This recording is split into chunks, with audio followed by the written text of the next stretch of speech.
नमस्कार, स्वागत है आपका हमारे चैनल पर। जिस तरीके की तस्वीरें बिहार से सामने आ रही हैं कि बागेश्वर धाम के कोई बाबा को लेकर जिस तरीके से इतनी गर्मी में भी 10 लाख से ज़्यादा भीड़ के चलते उनके प्रोग्राम यानी कि कथा को रद्द कर दिया गया और इसी को लेकर अब लगातार राजनीति भी गर्माती हुई नजर आ रही है। तो वहीं दूसरी तरफ बिहार प्रशासन को लेकर भी उठ रहे हैं सवाल कि किस तरीके से बिहार सरकार की तरफ से कोई भी जो सुविधा है वो नहीं दी गई है। इस पूरे मामले पर बात करते हैं, हमारे साथ मौजूद है सतीश झा जो कि बिहार से ही आते हैं और एक राजनीतिक विश्लेषक भी हैं। सर, इस पूरे मामले को आप कैसे देख रहे हैं कि एक तरफ बागेश्वर बाबा वो पहुंचे हैं बिहार और लाखों यानी कि एक नहीं दो नहीं 10 लाख से ज़्यादा की भीड़ जो है वो उनके कार्यक्रम में पहुंची है और वहाँ कोई भी सुविधा जो है वो राज्य की सरकार की तरफ से नहीं दी गई और वहीं अगर प्रोग्राम को रद्द कर दिया गया, कथा को रद्द कर दिया गया तो उसको लेकर सवाल उठाए जा रहे हैं।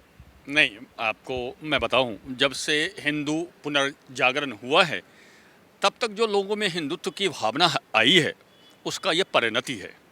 और ये तथाकथित फर्जी सेकुलर पार्टियां तो चाहती ही है कि हिंदू पुनर्जागरण न हो।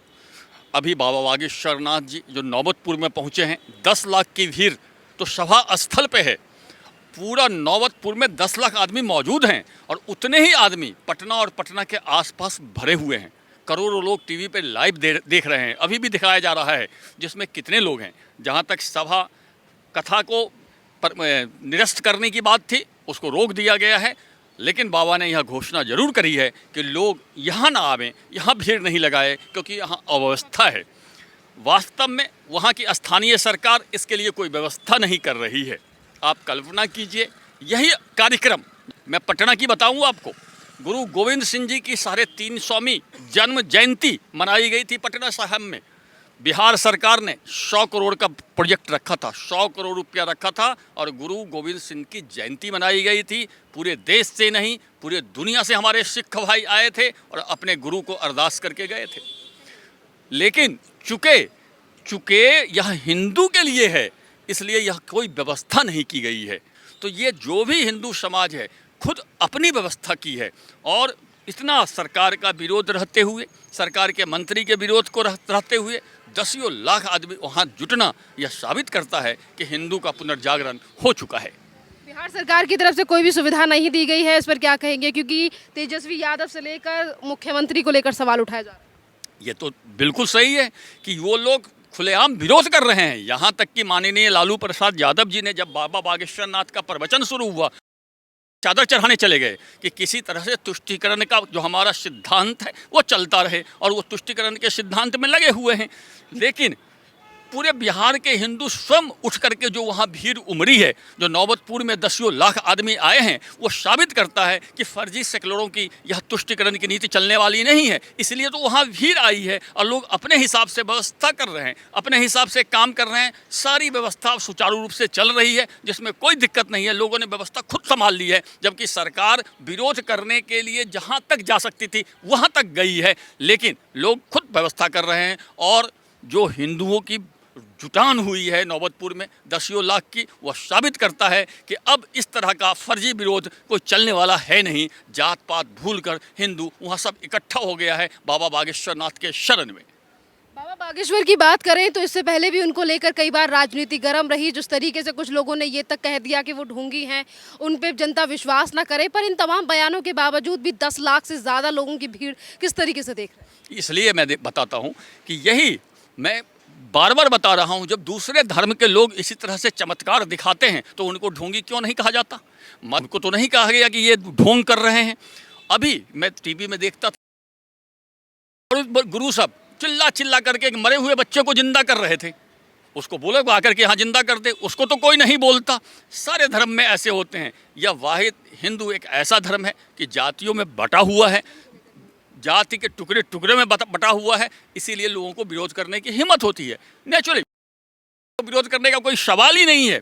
जैसे कि बाबा बागेश्वर नाथ हिंदू राज्य की बात करते हैं, लोगों को हिंदू राष्ट्र की बात करते हैं। हिंदू राष्ट्र की बात करते ही लोगों को लगता है जैसे आपको किसी को देखा है आपने कि ये सेकुलर देश बनाओ? आज तक कोई करता है?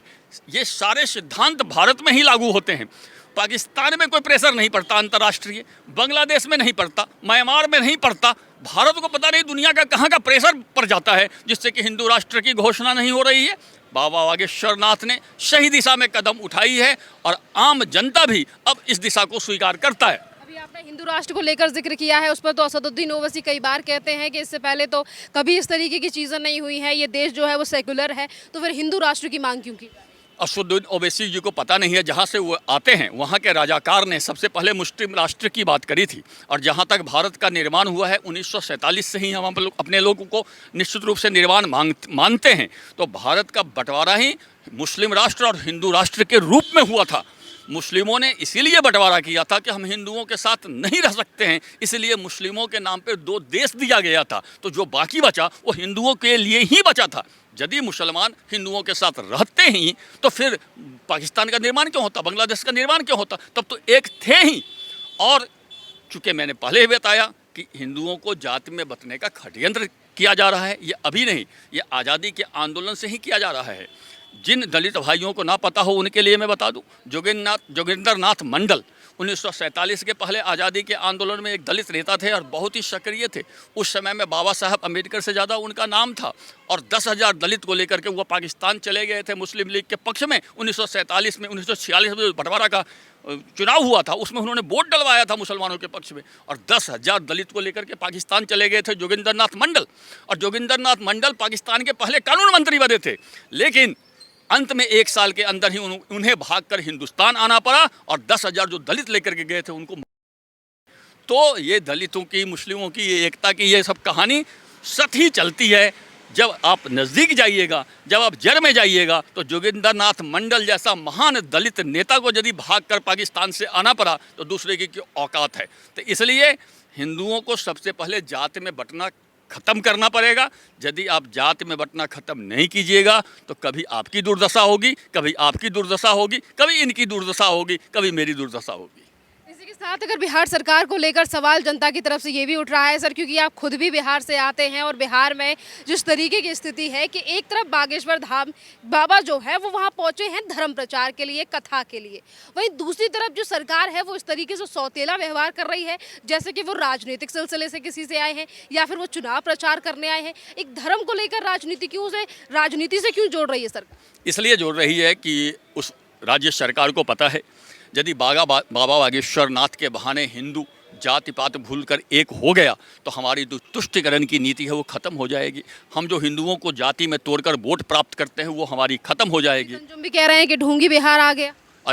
अजीत अंजुम जी खुद हैं, अजीत अंजुम जी खुद, अजीत अंजुम जी का तो मैं गवाह हूँ। वो फुटेज निकालें जब वो TV9 भारतवर्ष के उद्घाटन में शामिल थे और ये सबसे आगे कुर्सी पर बैठे हुए थे। इनकी कुर्सी पर एक कब्जा कर लिया था, इनको हिम्मत नहीं हुई उसको उठाने की। अजीत अंजुम जी यदि अनकट फुटेज निकालें और Ashoka hotel Delhi 5 star hotel का तो उनकी पोल पट्टी खुद खुल जाएगी। तो अजीत अंजुम जी खुद फर्जी है।